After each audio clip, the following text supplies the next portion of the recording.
Welcome to the business studies class. Today we are going to learn about the different types of plans. Planning is deciding in advance what to do and how to do it. Planning is related to deciding in advance what and how aspects of an action.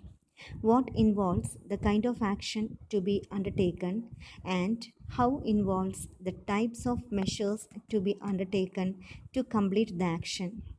Both these are important for effective organizational working in future.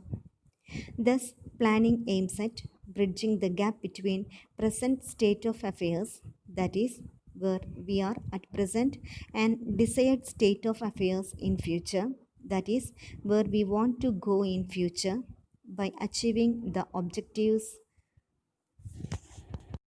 Planning is one of the most important and first function of management. It is an activity that managers of all levels have to perform. So, according to the level of management, the type of plan will differ. Planning is a pervasive function of management. It is extensive in its scope. So, all managers across all levels of participate in planning.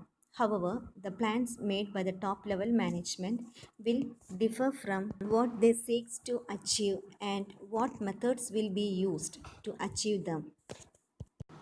There are different types of plans in an organization. Based on the nature of usage, these plans are divided into two broad categories. They are standing plans and single use plans. There are several types of plans in an organization.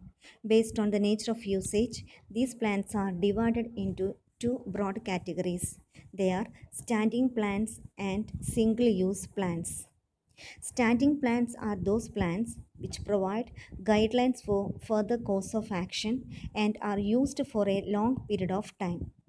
For example, objectives, strategy, policy, procedure, method, and rule. The standing plans help an enterprise in the following ways. Standing plans help in achieving coordination in the enterprise. These plans bring consistency, uniformity, and unity in efforts. Senior executives are able to delegate their work to subordinates since procedures, rules, regulations, etc. have been laid down for taking necessary decisions. Standing plans are also help in achieving goals even if these are vague, complex, or multidimensional. The policies, methods, rules, procedures, etc. provide ready frames of references whenever some difficulty arises in taking decisions. Standing plans are formed after a lot of thinking, discussions, and arguments. Whenever decisions are needed to be taken, these plans help in quick decision making. These plans are great labor saving devices as they provide frames of references for taking recurring situations. These plans help in better administrative control. Second type of plans are single use plans. Single use plans are those plans which are relevant for a specified time and after the lapse of that time are again prepared for the next period. For example, program and budget. Single use plans are made for handling non recurring problems. Single use plans are also referred to as specific plans since these are meant to solve a particular problem.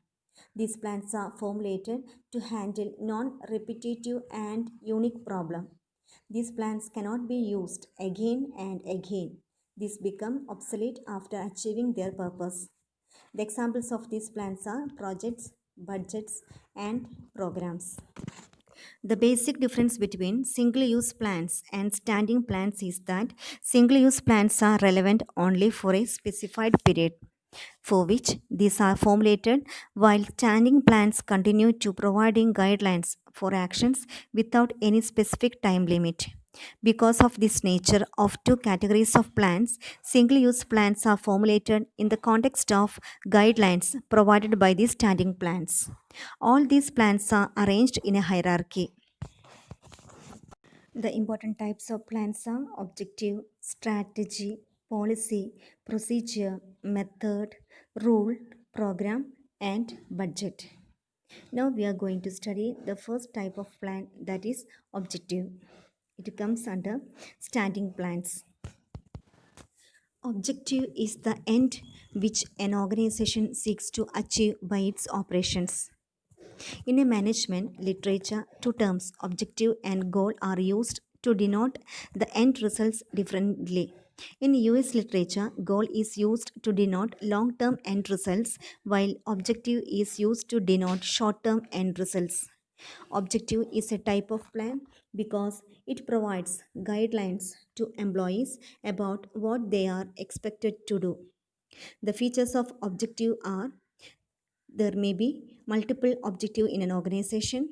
Objectives have hierarchy. Objectives may be set for long-term period as well as for short-term period. And last one, objectives may be defined in a broad and generalized form like growth objective on continuous basis.